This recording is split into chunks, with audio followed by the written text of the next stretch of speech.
Chairman Crapo, Ranking Member Brown, members of the committee. Thank you for the opportunity to speak with you today. My name is Peter Van Valkenburg, and I'm the Director of Research at Coin Center, an independent nonprofit focused on the public policy issues affecting cryptocurrency and public blockchain networks. What is Bitcoin? Bitcoin is the world's first cryptocurrency, and it works because of the world's first public blockchain network. What does Bitcoin do? It's simple. It lets you send and receive value to and from anyone in the world using nothing more than a computer and an internet connection. Now, why is it revolutionary? Because unlike every other tool for sending money over the internet, it works without the need to trust a middleman. The lack of any corporation in between means that Bitcoin is the world's first public digital payments infrastructure. And by public, I simply mean available to all and not owned by any single entity. Now, we have public infrastructure for information, for websites, for email. It's called the internet. But the only public payments infrastructure that we have is cash, as in paper money. And it only works in face-to-face transactions. Before Bitcoin, if you wanted to pay someone remotely over the phone or the internet, then you could not use public infrastructure. You would rely on a private bank to open their books and add a ledger entry that debits you and credits the person you're paying. And if you both don't use the same bank, well, then there'll be multiple banks and multiple ledger entries in between. With Bitcoin, the ledger is the public blockchain, and anyone can add an entry to that ledger, transferring their Bitcoins to someone else. And anyone, regardless of their nationality, race, religion, gender, sex, or creditworthiness, can for absolutely no cost create a Bitcoin address in order to receive payments digitally.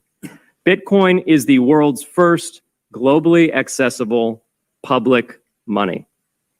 Is it perfect? No. Neither was email when it was invented in 1972.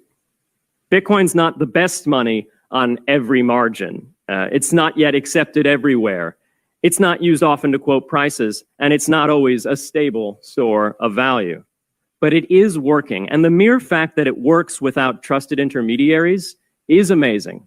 It's a computer science breakthrough, and it will be as significant for freedom, prosperity, and human flourishing as the birth of the internet. And Bitcoin is just the beginning. If we can replace private payments infrastructure, then we can replace other private choke points to human interaction as well. Now, why should we want to build more public infrastructure? Why should we embrace blockchains over corporate intermediaries? Why should we tolerate their inefficiencies and work to make them better? Why should we want the pioneers of this technology here in the United States and not fleeing overseas? A simple reason, because the corporate intermediaries providing today's critical but privately owned infrastructure are becoming fewer, larger, and more powerful, and their failures are increasingly grave. So roughly half of all Americans, 143 million people, had their social security numbers exposed to hackers because of a breach at Equifax. The SWIFT network has relayed hundreds of millions of dollars in fraudulent transactions because of hacked member banks in Bangladesh, Vietnam, Ecuador, and Russia. The FBI suspects now that the largest of these hacks was perpetrated by North Korea. Corrupt, low-level employees at an Indian bank, Punjab National, were able to fraudulently certify SWIFT messages, stealing $1.8 billion. It's the largest electronic bank robbery in history. In fact, it's the largest bank robbery in history.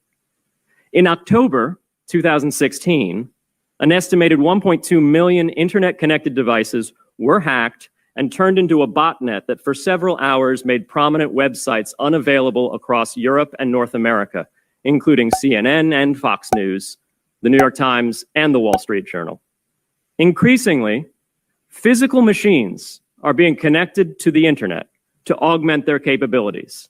They're wired through servers that are owned and maintained by private and trusted intermediaries, the so-called Internet of Things. Pacemakers from St. Jude's Hospital have been hacked. Baby monitors from TrendNet have been hacked. And Jeeps from Jeep have been hacked to the point where they can be remotely commandeered and driven off the road. Now, those vulnerabilities are inescapable in systems that have single points of failure. It doesn't matter if the point of failure is a corporation or if it's a government. There shouldn't be a single point of failure. Similar choke points existed before the internet. If you wanted to deliver a message, you'd have to go through one of 3 television broadcasters or a handful of newspapers. Private corporations are essential, but no critical infrastructure should rely on 1 or 2. The internet removed single points of failure in communications infrastructure and ushered in a wave of competition among new media corporations building on top of its public rails. Blockchains can similarly disintermediate critical payments and IoT infrastructure. The technology is not yet ready to answer all of those questions today, but it is our best hope. And as with the internet in the 1990s, we need a light touch, pro-innovation policy to ensure that these innovations flourish in America for the benefit and security of all Americans.